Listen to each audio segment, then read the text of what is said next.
அருமையானவர்களே, இன்றைக்கு அநேக மிஷனரி பணிகள், இன்றைக்கு அநேக சபைகள் ஏன் பிளந்து போகிறது, ஏன் அநேக ஊழியங்கள் பாதிக்கப்படுகிறது?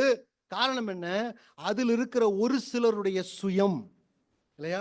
அதில் இருக்கக்கூடிய ஊழியர்களோ அல்லது விசுவாசிகளோ யாரோ ஒரு சிலருடைய சுயம், நான் என்ற அகம்பாவம் அநேக சபைகளை உடைக்கிறது, அநேக ஊழியங்களை பாதிக்கிறது, அநேக மிஷனரி பணிகளுக்கு தடையாக இருக்கிறது. அருமையானவர்களே இல்லையா? இங்க இருக்கிற எல்லாருக்கும் சுயம் இருக்குது. சுயம் இல்லாதவர்கள் இருக்கீங்களா?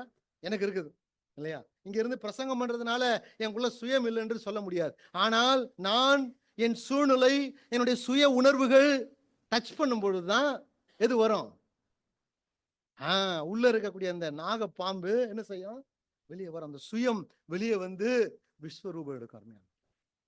ஒரு பயங்கரமான ஒரு காரியம் சுயம். உங்களை பாதாளத்திற்கு இழுத்து கொண்டு போகக்கூடியதுதான் நான் என்ற சுயம். பழைய ஏற்பாட்டில்